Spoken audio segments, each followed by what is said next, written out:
ጦርነት ማቆም የለውም። መጋቢት ወር 1803 ዓ.ም የሊበንና የጉግስ ኃይሎች ተፋጭተው በደረሰው የሰው ሕይወት መጥፋት የሰብል ውድመትና የንብረት ዝርፊያ የተፈጠረው ሐዘን ሳይደበዝዝ በደቡባዊ የባህረ ነጋሽ ክፍል ጦርነት ተካሄደ።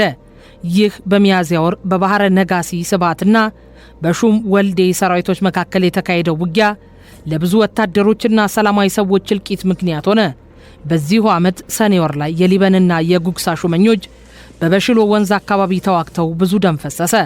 ውጊያው በበሽሎ ወንዝ አካባቢ በሚካሄድበት ቅጽበት የሰሜኑ ገዢ የራስ ገብሬ ልጅ በሆነው ደጃዝማች ኃይለ ማርያም የሚመራው ሰራዊት ወደ የራስ ጉግሳ ይዞታ ወደ ወገራ በመዝመት እልቂት አደረሰ። ውጊያው በበሽሎ ወንዝ አካባቢ በሚካሄድበት ቅጽበት የሰሜኑ ገዢ የራስ ገብሬ ልጅ በሆነው ደጃዝማች ኃይለ ማርያም የሚመራው ሰራዊት ወደ የራስ ጉግሳ ይዞታ ወደ ወገራ በመዝመት እልቂት አደረሰ። የአካባቢውን መንደሮች ሙሉ ለሙሉ አወደመ። ጥንታዊቷ አቢሲኒያ ከቀይ ባህር ጫፍ እስከ መሃል አገር ሸዋ በማያባራ ጦርነት በተዋከበችበት በ1803 ዓ.ም ሌላ ተጨማሪ አደጋ ተደቀነበት። ምንጊዜም ከጦርነትና ረሃብ ጎን ተለይቶ የማያውቀው የፈንጣጣ በሽታ አገሪቷን ወረራት። በተለይ በክረምቱ ወራት በላስታ ቤጌ ምድር፣ ጎጃም፣ በመላው ትግራይ ትግርኝ በስፋት የተዳረሰው የፈንጣጣ ወረርሽኝ በሺዎች የሚቆጠሩ ሰዎችን ፈጀ። ራስ ወልደ ስላሴ ወደ ጎንደር ዘምተው ከራስ ጉግሳ ጋር ለመዋጋት ያቀዱት ጦርነትም በወረርሽኙ ምክንያት ተስተጓጎለ። በጦርነትና በፈንጣጣ ወረርሽኝ ተጠቅቶ የከረመው ሕዝብ ገና ከጅምሩ ሳያገግም በአንበጣ ወረራ ተመታ። የአንበጣ ወረራ የሰሜናዊ የአገሪቱን ግዛት ሰብሎች ሙሉ ለሙሉ አወደማቸው። ከፈንጣጣ ወረርሽኝ የተረፈው ሕዝብ የአንበጣ ወረራ ባስከተለው ውድመት ምክንያት በተፈጠረው ረሃብ ተጠቅቶ አለቀ። መንደሮች ያለ ነዋሪ ባዷቸውን ቀርተው ወደ በረሃነት ተቀየሩ። 1803 እስከ 1808 ዓ.ም ያሉት ዓመታት ጦርነት፣ የፈንጣጣ ወረርሽኝ፣ የአንበጣ ወረራ፣ ረሃብና እልቂት እየተፈራረቁ ሕዝቡን አሳር መከራውን እንዲበላ አድርገውታል። በ1808 ዓ.ም አጋማሽ በየካቲት ወር የአቢሲኒያን ታላላቅ የፖለቲካና የጦር መሪዎች ያሳተፈ ጦርነት ተጀመረ። ጦርነቱ የተጀመረበት ምክንያት የሰሜኑ ራስ ገብሬና የአማራው ራስ ጉግሳ በራስ ወልደ ስላሴ በላይነት ላይ በማመጻቸው ነበር። ራስ ወልደ ስላሴና ከጦርነቱ በኋላ በጎንደር ዙፋን ለመቀመጥ ተስፋ ያደረጉት የይስሙላ ንጉሥ አጼ ተክለ ጊዮርጊስ በጋራ ሆነው በመጀመሪያ ራስ ገብሬ ወደ መሸገበት ሰሜን ተራሮች ዘመቱ። ውጊያው ተጀምሮ የሁለቱም ራስ ሰራዊቶች አሰቃቂ ግጥሚያ ካካሄዱ በኋላ የራስ ገብሬ ኃይል ተሸነፈ። ራስ ገብሬም በራስ ዳሽን ተራሮች በእምባሃይ ባስገነቡት ዋሻ ገብተው ተደበቁ። የሚያሳዝነውና እጅግ የሚያስቆጨው የጦርነቱ ዳፋ በሁለቱም ራስ ሰራዊቶች ብቻ ተወስኖ የማይቀር መሆኑ ነው። ከየካቲት እስከ ሰኔ 1808 ዓ.ም በቀጠለው የሰሜን የጎንደርና የቤጌ ምድር ዘመቻ በአካባቢው ለሚኖሩ ሕዝቦች ሞት፣ መቁሰልና መፈናቀል ምክንያት ሆኗል። ሰሜን ተራሮች የደረሰው በራስ ወልደ ስላሴ የሚመራው ሰራዊት በየመንደሮቹ የተከማቸውን የአርሶ አደሮች እህል ከጎተራዎች እያወጣ በራስ ዳሽን ተራሮች ቁልቁል ወደ ገደል አፈሰሰው። በተራሮቹ ከሚኖሩት ሙስሊሞች አቅራቢያ የሚኖሩ ክርስቲያን አርሶ አደሮች የራስ ገብሬ ደጋፊዎች ናቸው በሚል ሰበብ መንደራቸው ተዘርፎ ቤቶቹ ተቃጠሉ። የራስ ገብሬ ሚስቶች ናቸው የተባሉ ወደ 60 የሚጠጉ ሴቶች እንዲሁም አገልጋዮችና ሕፃናት በምርኮኝነት ተወሰዱ። የሰሜን ተራሮች ዘመቻውን ያጠናቀቀው ሰራዊት ሌላው ተቀናቃኝ ራስ ጉግሳ ወደሚገኝበት ጎንደር በመዝመት ተመሳሳይ ጥፋት አደረሰ። ራስ ጉግሳና አጼ እጓለ ጽዮን ከጎንደር ሸሽተው ወደ ጣና ሐይቅ ደሴቶች አመለጡ። ናትናኤል ፒርስና ኮፊን በታሪክ ሰነዶቻቸው እንዳስቀመጡት ራስ ወልደ ስላሴ ሰራዊታቸውን ሰብስበው በጎንደርና አካባቢው ዘረፋ እንዳይካሄድ ጥብቅ መመሪያ ቢያስተላልፉም ሰሚ አልተገኘም። ለዘመናት ሲወርድ ሲዋረድ የመጣው የጠላት መሳፍንት የሚያስተዳድረውን ሕዝብ የመጨፍጨፍና የመዝረፍ ባህል በአንድ ጀንበር ሊወገድ አልቻለምና ወታደሮቹ በየደረሱበት የአርሶ አደሮቹን ቤት ንብረት፣ እህል ዘርፈው ወሰዱ። የተረፈውን አቃጥለው አወደሙ። በባህር ዳር አቅራቢያ ያሉ መንደሮች በተመሳሳይ ሁኔታ ተዘርፈው ተቃጥሏል። ራስ ወልደ ስላሴ ዘመቻውን አጠናቀው በድል አድራጊነት ወደ ዋና ከተማቸው ወደ ጨለቆት ከተመለሱ በኋላ በነበሩት ቀሪ ዓመታት በቤተ ክርስቲያን ግንባታና በሌሎች ሰላማዊ እንቅስቃሴዎች ተሰማርተው ቆይተዋል። ራሱ ለ25 ዓመታት የአቢሲኒያ የበላይ ሆኖ በቆዩበት ጊዜ 3 የጎንደር ንጉሶችን ሾሟል። የመጨረሻዎቹ የራስ ወልደ ስላሴ 2 የስልጣን ዓመታት የአንጻራዊ ሰላም ጊዜያት ቢሆኑም እሳቸው ግን ጦርነት እንደናፈቃቸው ነበር መጋቢት 1809 ሕይወታቸው ያለፈው። የኢትዮጵያ ታሪክ አስቸጋሪውን የመከራ ዘመን አዲስ ከሚተካው አስቸጋሪ የመከራ ዘመን ለማወዳደርም ሆነ ለማነጻጸር እስኪያስቸግር ድረስ በተመሳሳይ ሁነቶች ተወራራሽ እየሆነ የሚያልፍ ታሪክ ሆኗል። ራስ ወልደ ስላሴ ሕይወታቸው ማለፉ ታውጆ በመላው ትግራይ ትግርኝና በሰሜናዊ የአቢሲኒያ ግዛቶች ሐዘን ከተደረገ በኋላ በጥቂት ሳምንታት ጊዜ ውስጥ ነው የጦርነት ነጋሪት የተጎሰመው። የጦርነቱ አውድ 3 ገጽታዎች ነበሩት። የመጀመሪያው የራስ ወልደ ስላሴ የስልጣን መሰረት በሆነው እንደርታ የበላይ ሆኖ የመውጣት ትንቅንቅ ነው።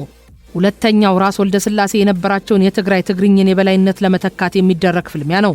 ሶስተኛውና ትልቁ ፍልሚያ በመላው አቢሲኒያ አጼዎችን የመሾምና የማውረድ የራስ ቢትወደድነት ስልጣንና የራስ ወርቅ ለማሰር የሚካሄድ ጦርነት ነው። በዚህ መሰረት በሶስቱ አውደ ውጊያዎች የሚካሄደው ጦርነት ገና የለቀስተኞቹ እንኳ እንባ ሳይደርቅ ተጀመረ። የራስ ወልደ ስላሴ የቅርብ ተተኪዎች የሆኑት ወልደ ሩፋኤልና አውርሰው በራስ ነጋሪቶቼ ይገባኛል ጥያቄ ተጋጩ። አውርሰው ወታደሮቹን አሰልፎ በፍጥነት ህንጣሎን ተቆጣጠረ። ተቀናቃኞቹ ወልደ ሩፋኤል ወደ ወጀራት በመሄድ ሰራዊት አደራጀ። አባቱን ከድቶ የጎንደር ራስ ጉግሳ ዘንድ የቆየው አራያ በፍጥነት ገስግሶ እንደርታ ደረሰ። አውርሰውና አራያ ጥምረት ፈጥረው ከሌላኛው የራስ ዙፋን ወራሽ ወልደ ኪዳን ጋር ጦርነት ገጠሙ። በጦርነቱ ድል የተጎናጸፉት ወልደ ኪዳን ከላስታው ዋክሹም ክንፈ ሰራዊት ጋር በመቀናጀት ኃይላቸውን አጠናከሩ። ፍልሚያው ቀጥሎ የራስ ሕጋዊ ወራሾች የሆኑት ደጃዝማች ወልደ ኪዳንና ደጃዝማች ወልደ ሩፋኤል የእንደርታ አውራ ሆነው ብቅ አሉ። ገና በእንደርታ ራስን የመተካቱ ፍልሚያ መልክ ይዞ አሸናፊው ባለየበት ሁኔታ የአድዋው ደጃዝማች ሕዝቅያስ የሽሬ የሐማሴንና የአማራ ሹማምንቶችን ከጎኑ አሰልፎ ከ50 ሺህ በላይ ሰራዊት አደራጅቶ አድዋ አካባቢ መሸገ። የአጋመ መሳፍንቶችን የሚወክለው ደጃዝማች ሱባጋዲስ ጦሩን አደራጅቶ የትግራይ ትግርኝ የበላይ ለመሆን የመጀመሪያ ውጊያውን በደጃዝማች ሕዝቅያስ በሚመራው ሰራዊት ላይ ከፈተ። በዚህ በአድዋ ከተማ አቅራቢያ በ1809 ዓ.ም የተካሄደው ውጊያ የደጃዝማች ሱባጋዲስ ሰራዊት ድል ተቀዳጀ። አሳዛኙ ነገር በዚህ ውጊያ 47 የጦር ሹማምንቶች ተገደሉ።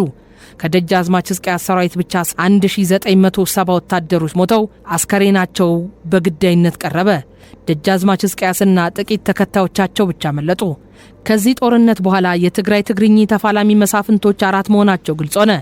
ደጃዝማች ወልደ ሩፋኤል እንደርታን፣ ደጃዝማች ሱባጋዲስ አጋመን፣ ደጃዝማች ሕዝቅያስ በወቅቱ ትግራይ ተብሎ የሚጠራውን አድዋ፣ አክሱምና ሽሬን እንዲሁም ደጃዝማች ገብረ ሚካኤል ተንቤንን በመወከል ጎልተው ወደ መድረክ ወጡ። ቀጣዩ ጦርነት ከአራቱ ውስጥ አንዱ አሸንፎ የሚወጣበት ትንቅንቅ መሆኑ በግልጽ ታወቀ። ከአራቱም መሳፍንቶች አንዱን አውራ ለመለየት የተከፈለው መስዋዕትነትና የፈሰሰው ደም ግን በአሃዝ ሊገለጽ አይቻልም። ከራስ ወልደ ስላሴ ሞት ማግስት ከ1809 ዓ.ም እስከ 1814 ዓ.ም ለ5 ዓመታት ያለማቋረጥ የተካሄደው የትግራይ ትግርኝ ጦርነት የሰው ደም የወንዝን ቀለም እስኪቀይር ድረስ የሚደርስ ዘግናኝ እልቂት ነበር ያስከተለው። ደጃዝማች ሱባጋዲስ የደጃዝማች ሕዝቅያስን ጦር ካሸነፈ በኋላ በፍጥነት ወደ እንደርታ በማምራት እግሪ ሀሪባ በተባለው የደጃዝማች ደቡባዊ ማዕከል ከመሸገው የደጃዝማች ወልደ ሩፋኤል ሰራዊት ጋር ተጋጠመ። የደጃዝማች ወልደ ሩፋኤል ጦር በመጀመሪያ ውጊያ ድል ቀንቶት የደጃዝማች ሱባጋዲስን ወንድም ገብረ ጉሮንና ሌሎች አዛዦችን ጨምሮ ብዙ ወታደሮች በጦርነቱ ሞቱ። በወንድሙ መሞት የተቆጣው ደጃዝማች ሱባጋዲስ ኃይሉን አደራጅቶ ጥቃት በመፈጸም የደጃዝማች ወልደ ሩፋኤልን ሰራዊት አሸንፎ ድል ተቀዳጀ። በውጤቱም በርካታ የጦር መሪዎችና ወታደሮች ሕይወታቸውን አጡ። ከዚህ ውጊያ በኋላ ወደ የእንደርታ ማዕከል የሆኑትና የራስ ወልደ ስላሴ መናገሻ ወደ ነበሩት ህንጣሎና ጨለቆት የተመመው የደጃዝማች ሱባጋዲስ ሰራዊት አርሶ አደሮችን፣ ሕፃናትና ሴቶችን ጭምር በጅምላ ፈጀ። በእንደርታ ማዕከል በእግሪ ሀሪባ ተዋግቶ ድል ያደረገውና ሰላማዊ ሰዎችን በመግደል ንብረት በመዝረፍና መንደሮችን በማቃጠል የሰከረው የደጃዝማች ሱባጋዲስ ጦር ቀጥሎ በቀጥታ የዘመተው ወደ ተንቤን ነበር። በደጃዝማች ገብረ ሚካኤል የሚመራው የተንቤንና የአካባቢው ሰራዊት አጋመን ሰራዊት አድፍጦ የጠበቀው የእንደርታና ተንቤን አዋሳኝ በሆነው የግባ ወንዝ ሸለቆ ነው። በዚህ ጦርነት በመቶዎች የሚቆጠሩ የጦር አዛዦች ሞቱ። በሁለቱም ወገን በሺዎች የሚቆጠሩ ወታደሮች አለቁ። በወቅቱ በአካባቢው የነበረውና በኋላ ላይ ዘ ላይፍ ኤንድ አድቬንቸርስ ኦፍ ናትናኤል ፒርስ በሚል የጉዞ ማስታወሻ ላይ ትዝብቱን ያሰፈረው እንግሊዛዊ ናትናኤል ፒርስ በሁለቱም ደጃዝማቾች የተካሄደው ውጊያ እጅግ አሰቃቂ ከመሆኑ የተነሳ የግባ ወንዝ በሞቱ ሰዎች ደም ቀለሙን መቀየሩን ገልጿል። በውጊያው የተማረኩት የደጃዝማች ሱባጋዲስና ሌሎች አዛዦች በእንደርታ አራአምባ በግዛት እንዲቆዩ ተደረገ። ሺዎች ደማቸውን ያፈሰሱበት የግባ ጦርነት ግን የትግራይ ትግርኝ መከራ ማብቂያ ሊሆን አልቻለም። በወቅቱ በእግሪ ሐሪባ ውጊያ የተሸነፉት ደጃዝማች ወልደ ሩፋኤል አምልጠው በአዲስ መልክ ሰራዊት አደራጅቷል። በሱባ ጋዲስ ተሸንፈው ያመለጡት ሕዝቅያስ እንደገና ኃይላቸውን አሰባስበው ለሌላ ዙር ጦርነት ተዘጋጅቷል። ደጃዝማች ገብረ ሚካኤል ሱባ ጋዲስን ቢያሸንፉም የሌሎቹን ተቀናቃኝ ደጃዝማቾች ሰራዊቶች ማሸነፍ ይጠበቅባቸዋል። ይባስ ብሎም ደጃዝማች ሱባ ጋዲስና ወንድሞቻቸው ከአራ የወህኒ አምባ አምልጠው ወደ አጋመ በመግባት የተበተነውን ኃይላቸውን አሰባስበው በአዲስ ዙር ፍልሚያ አቆብቁበዋል። እንደገና ሌላ ወንዝ ቀለሙን ወደ ቀይ እስከሚቀይር ድረስ የሞት ሽረት ውጊያ ለማካሄድ የስልጣን ጦርነቱ ልክ እንደ የሰቆቃው ፊልም አንዱ ያሸነፈ ሲመስል እንደገና ለሌላ ሲሸነፍ የተሸነፈው ኃይሉን አጠናክሮ ጊዜ ጠብቆ ሌላውን ሲበቀል አሸናፊው ማን ይሆን በሚል አጓጊና ልብ ሰቃይ ሆኖ ቀጠለ። ይህ ከ1809 እስከ 1814 ዓ.ም ድረስ ለ5 ዓመታት ያህል አካባቢውን በደም ጎርፍ ያጥለቀለቀ የእርስ በርስ ጦርነት መቋጫውን ያገኘው በአቲ በተባለ የአጋሜ ተራራ ላይ በደጃዝማች ገብረ ሚካኤልና በደጃዝማች መሃል ሱባ ጋዲስ በተካሄደ ውጊያ ነው። ሁለቱም ተቀናቃኝ ደጃዝማቾች ቀደም ሲል በአጋመ ተራሮች ለ3 ጊዜያት ያልተዋክቶ ነበር። በእነዚህ ውጊያዎች አንዱ ሌላው ሙሉ ለሙሉ ባለማሸነፉ በ1814 ዓ.ም ለተካሄደው ለአራተኛውና የመጨረሻ ውጊያ ደረሱ። በዚህ ውጊያ የደጃዝማች ሱባ ጋዲስ ሰራዊት አሸንፎ ስመጥሩ የጦር አዛዥ ደጃዝማች ገብረ ሚካኤልና ሌሎች በመቶዎች የሚቆጠሩ አዋጊዎች ሕይወታቸውን አጡ። ቀደም ሲል በእንዳ አባ ጋሪማ፣ በምጃ፣ በገራአልታ ወሳኝ ውጊያዎች ተካሄደው የእንደርታው ደጃዝማች ወልደ ሩፋኤልና የአድዋው ደጃዝማች ሕዝቅያስ ክፉኛ ተሸንፈው ከስልጣን ፉክክር ወጥቷል። የመጨረሻው የተንቤኑ ደጃዝማች ገብረ ሚካኤል በመሸነፋቸው ምክንያት ደጃዝማች ሱባ ጋዲስ በ1814 ዓ.ም የትግራይ ትግርኝ ዋና ገዢ ለመሆን በቁ። የትግራይ ትግርኝን የበላይነት የተቆጣጠሩት ደጃዝማች ሱባ ጋዲስ ከቀዩ ባህር እስከ መካከለኛው ኢትዮጵያ ባሉት ግዛቶች ላይ ቁንጮ የመሆን ትግል ቀጠሉ። ይህም እንደተለመደው በጦርነት የሚገኝ ስልጣን በመሆኑ ብዙ ውጊያዎችን ለማካሄድ ተገደዋል። በዚህም መሰረት ከጎጃም ከላስታና ከሰሜን መሳፍንቶች ጋር ጥምረት በመፍጠር ከራስ ወልደ ስላሴ ህልፈት በኋላ የራስ ቢትወደድነት ስልጣን የያዙትን ራስ ማርዬ ጉግሳን ለመገዳደር ብዙ ታግለዋል። ለ9 ዓመታት ያህል የቆየው ስልጣናቸው በተነጻጻሪ ሲታይ ሰላም የሰፈነበት ነበር ቢባልም በየጥጋ ጥጉ ውጊያ ያልተካሄደበት ጊዜ ግን አልነበረም።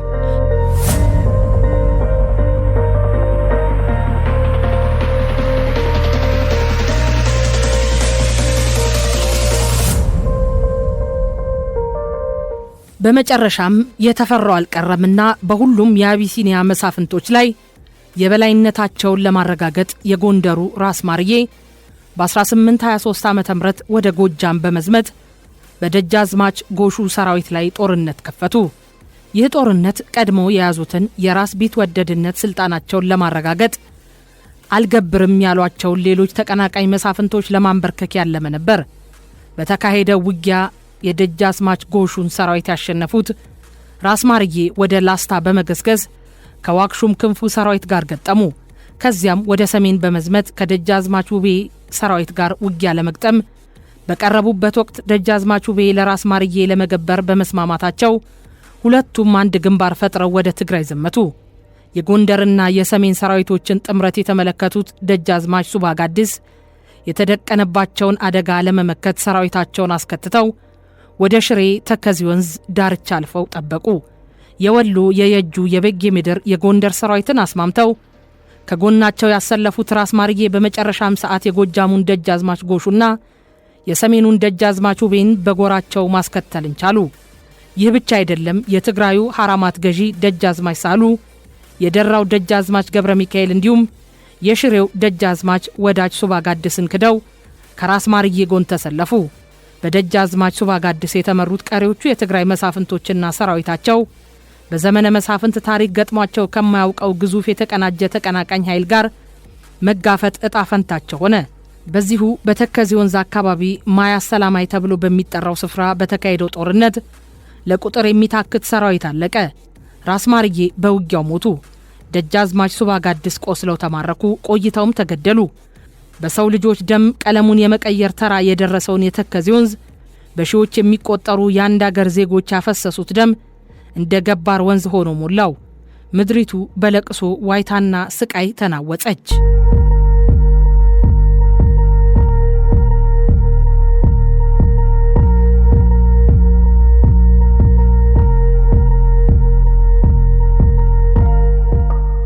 ከውቤ እስከ ኃይለ ሥላሴ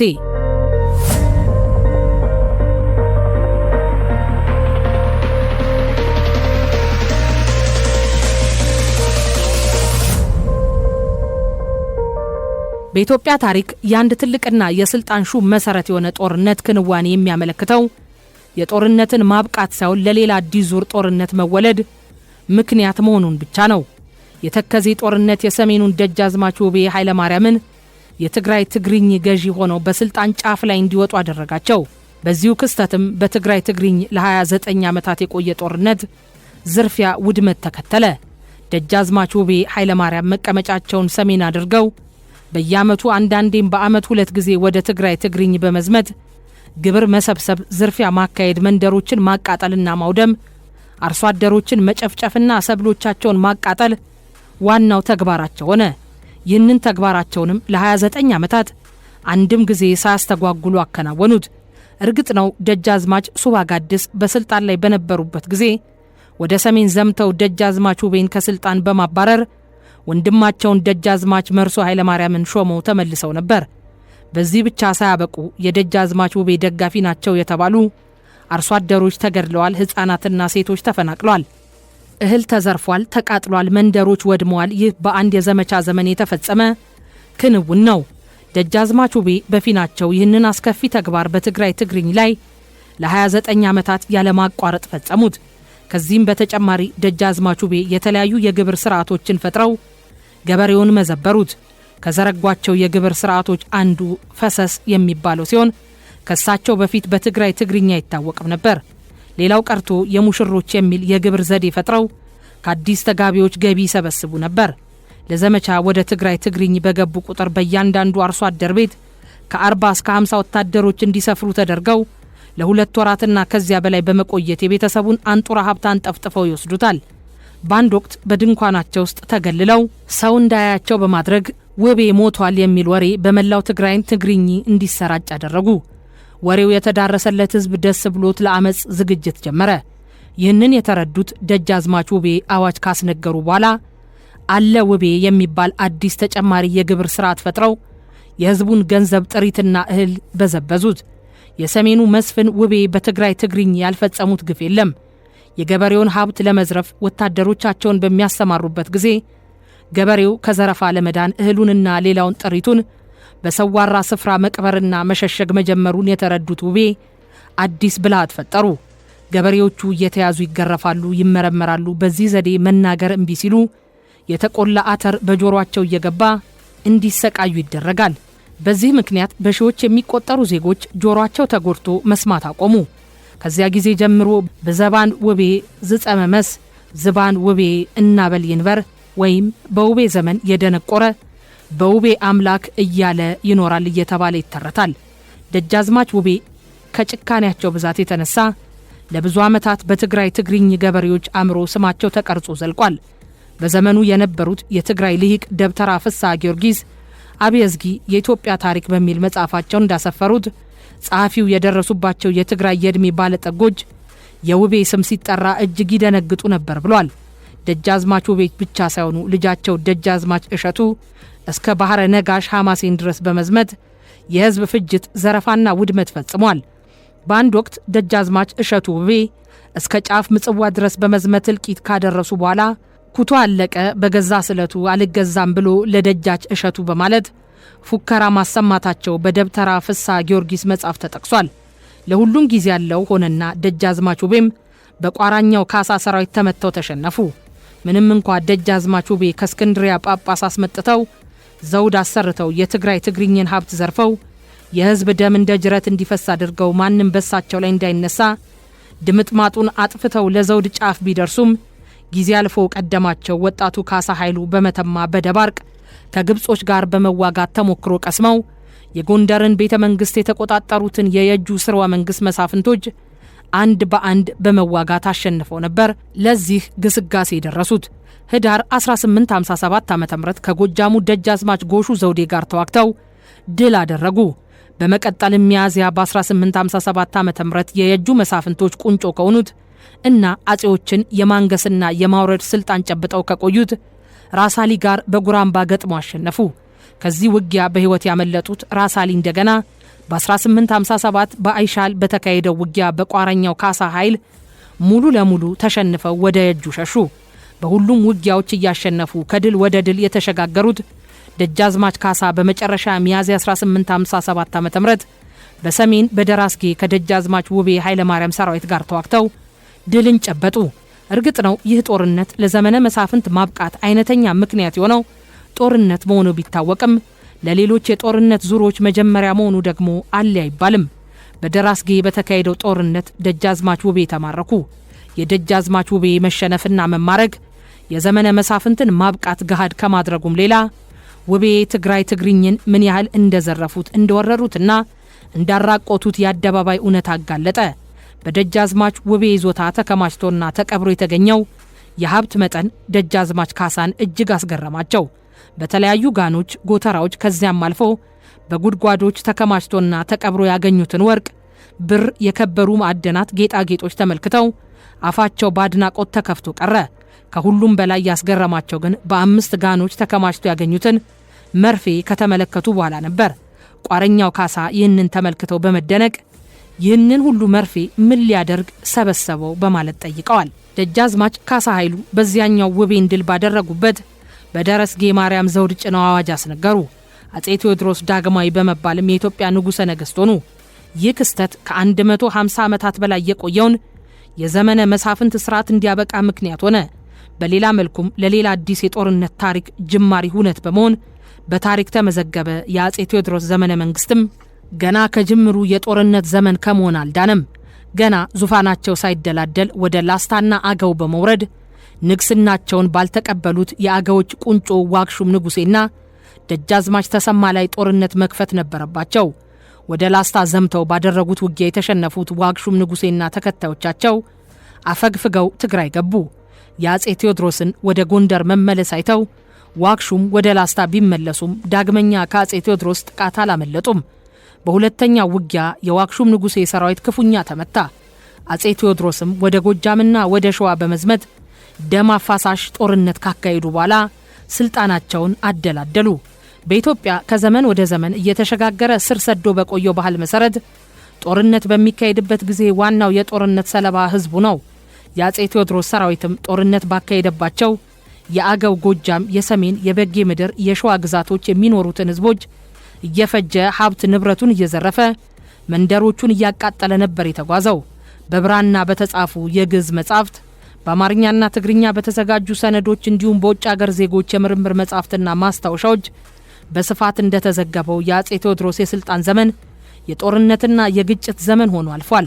አጼ ቴዎድሮስ የአብዛኛውን የመሃልና የሰሜን ኢትዮጵያን ህዝብ መንፈሳዊ ህይወት ከምትቆጣጠረው የኦርቶዶክስ ቤተክርስቲያን ጋር በግላጭ ጸብ በመፍጠራቸው ምክንያት የማይፈታ ቅራኔ ውስጥ ገብቷል። የስልጣን ዘመናቸው ሁሉ ከዘመቻ ወደ ዘመቻ፣ ከውጊያ ወደ ውጊያ፣ ከግጭት ወደ ግጭት በሚያመራው ቀለበት ውስጥ ገብተው መውጫ ያጡት አጼ ቴዎድሮስ የድንኳን ውስጥ ንጉሥ የሚል መለያ ሁሉ ወጥቶላቸዋል። ምክንያቱም ውሎና አዳራቸው በቤተ መንግስት ሳይሆን ሁሌም በጉዞና በጦርነት በመሆኑ ቋሚ መኖሪያቸው ድንኳን ሆኖ ነበርና። እርግጥ ነው አጼ ቴዎድሮስ ከቤተ ክርስቲያኒቱ ጋር በመጣላታቸውና ተቃውሞ ስለበዛባቸው ብቻ አይደለም የጭካኔ ተግባር ሲፈጽሙ የኖሩት። ገና ከጅምሩ በጎጃም ሞጣ ቀራኒዮ ጦርነት በገጠሙበት ወቅት የብዙ ሰው ህይወት በጅምላ ጠፍቷል። ይህንን ጭፍጨፋ የተመለከቱት የጎጃም ባለቅኔዎች ሞጣ ቀራኒዮ ምነው አይታረስ በሬሳ ላይ መጣው ከዚያ እስከዚህ ድረስ በማለት ተቀኝተዋል። የሸዋውን ንጉሥ ኃይለ መለኮትን ለማስገበር ዘመቻ የከፈቱት አጼ ቴዎድሮስ የንጉሱ ደጋፊዎች ናቸው ባሏቸው ላይ የጭካኔ ተግባራት ፈጽሟል። ያገኙትን ሁሉ እጅና እግሩን እያስቆረጡ ተበቅለውታል። ይህንንም ግፍ የተመለከቱት የሸዋ ባለቅኔዎች በፊናቸው አጼ ቴዎድሮስ እጅግ ተዋረዱ፣ የሸዋን መኳንንት እጅ ነስተው ሄዱ በማለት ተቀኝተዋል። ቤተ ክርስቲያኒቱ የአገሪቱን ሲሶ የመሬት ሀብት የምታገኝበትን ስርዓት የሻሩት አጼ ቴዎድሮስ አብያተ ክርስቲያን እንዲቃጠሉ፣ ቀሳውስቱ እንዲዋረዱ፣ የወቅቱ የቤተ ክርስቲያኒቱ የበላይ አቡነ ሰላማ በታሰሩበት ወህኒ ቤት እንዲሞቱ ምክንያት በመሆናቸው በማይወጡት አዘቅት ውስጥ ገቡ። በመላው አገሪቱ ተቃውሞ ተነሳባቸው። በሁሉም ማዕዘናት የሚገኙት በረሃዎች ዱር ቤቴ ብለው በአመፁ ሽፍቶች ተሞሉ። ንጉሱ አንዱን ሽፍታ መጥተው ሌላውን እስኪመቱ ምድር መሸባቸው። በዚህ መሃል የሽፍታ የአመፀኛ መጠለያና መሸሸጊያ ሆኗል የተባለው ህዝብ፣ ሴት፣ ህፃን፣ ሽማግሌ ሳይባል እየተያዘ በቤት ውስጥ እየታጎረ እሳት ተለቀቀበት። እጅና እግሩ እየተቆረጠ ምላሱ እየተጎለጎለ በየሜዳው ወድቆ እያጣጣረ ሞቱን የሚጠብቅ ዜጋ ቁጥሩ የትየለሌ ሆነ። በመጨረሻም ከእንግሊዝ ንግስት ቪክቶሪያ ለጥያቄ ምላሽ አልተሰጠኝም በሚል ምክንያት ከአውሮፓ በተለይ ደግሞ ከእንግሊዝ መጥተው በቆንስላ ስራና በሃይማኖት ተልዕኮ ተሰማርተው የነበሩትን የውጭ ዜጎችን በመቅደላ አምባ እንዲታሰሩ አደረገ። በመቶዎች የሚቆጠሩ አጼውን የተቃወሙ ወይም ለስልጣን አደጋ ናቸው ተብለው የተጠረጠሩ መሳፍንቶችም በመቅደላ አምባ ታጎሩ። የዜጎቹን መፈታት በተደጋጋሚ ጠይቆ ምላሽ ያጣው የእንግሊዝ መንግስት በጀነራል ናፒየር የሚመራ ሰራዊት ወደ ኢትዮጵያ ላከ። ይህ በሚያዝያ 1860 ዓ.ም በመቅደላ የተካሄደው ጦርነት ለአጼ ቴዎድሮስ ዳግማዊ ዘመነ መንግስት ፍጻሜ ምክንያት ሆነ። ሁሉም ተራ በተራ ከድተዋቸው ጥቂት ታማኝ ወታደሮቻቸው ብቻ ጋር ሆነው የተዋጉት አጼ ቴዎድሮስ ዳግማዊ በጦርነቱ መሸነፋቸውን ሲረዱ ሽጉጣቸውን ጠጥተው ራሳቸውን አጠፉ። ለ13 ዓመታት ከጦርነት ሳይለዩ በረሃ ለበረሃ ሲንከራተቱ ንግስናቸውን ያሳለፉት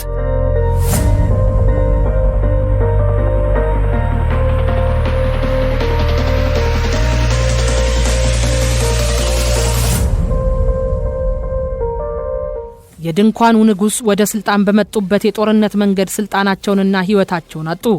የኢትዮጵያ ታሪክ ቀርጾ በቀመረው የተለመደ ሁኔታ የመቅደላ ጦርነት ለሌላ ቀጣይ ጦርነት መወለድ አይነተኛ ምክንያት መሆኑ በግልጽ የታወቀ ነበር። እነሆ ሳይውል ሳያድር ያለምንም ፋታ የአጼ ቴዎድሮስ ዙፋን ላይ ለመቀመጥ የተወለዱ ጦርነት ተለኩሶ ተቀጣጠለ። ዘውዱና ዙፋኑ ከአንድ ሰው በላይ አያስተናግድምና ከሸዋ እስከ ቀይ ባህር ጫፍ ባሉት ግዛቶች የሚኖሩት መሳፍንቶች ጀግንነታቸውን የሚፈትሹበት ወቅት ደረሰ። ዋነኞቹ ተፋላሚዎች ደግሞ የሸዋ ንጉስ ምኒልክ የጎጃሙ ራስ አዳል፣ የየጁ ራስ አሊ የላስታው ዋክሹም ጎበዜና የትግራይ ትግርኝው ደጃዝማች ካሳ ሆነው ተገኙ። ሁሉም መሳፍንቶች የየአካባቢያቸውን ተቀናቃኞች በውጊያ አሸንፈው የየግዛታቸው አውራ ሆነው ዘውድ ለመድፋት ዝግጅት አድርገዋል። የትግራዩ ደጃዝማች ካሳ ምርጫና አጼ ቴዎድሮስ ከመሞታቸው 2-3 ዓመታት ቀደም ብሎ ከተለያዩ የትግራይ መሳፍንቶችና የአጼ ቴዎድሮስ እንደራሴዎች ጋር ተዋግተው በማሸነፍ የበላይነታቸውን አረጋግጠዋል።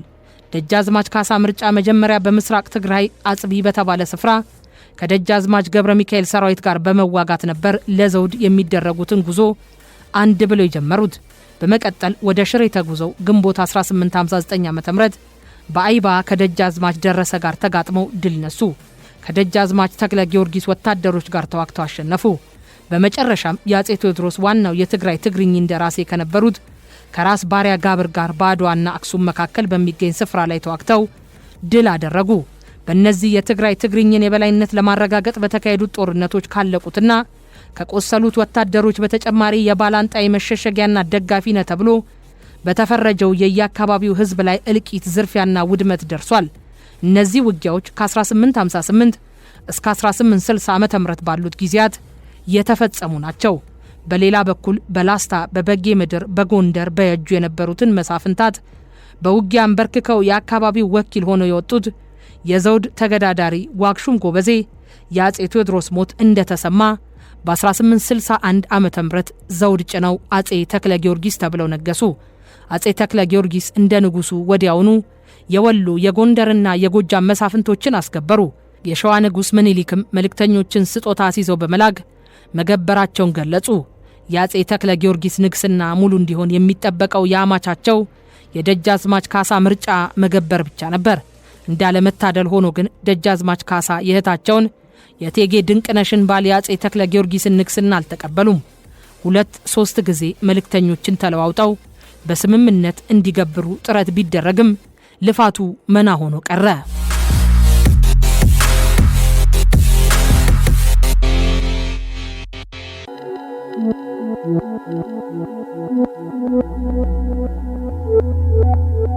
ቀጣዩን የትረካውን ክፍል ለማድመጥና በቋሚነት ለመከታተል ቀጣዩ የትረካው ክፍል ሲለቀቅ ማሳወቂያ እንዲደርሶት ቻናሉን ሰብስክራይብ እና ሼር ያድርጉ። የደወል ምልክቱን ይጫኑ።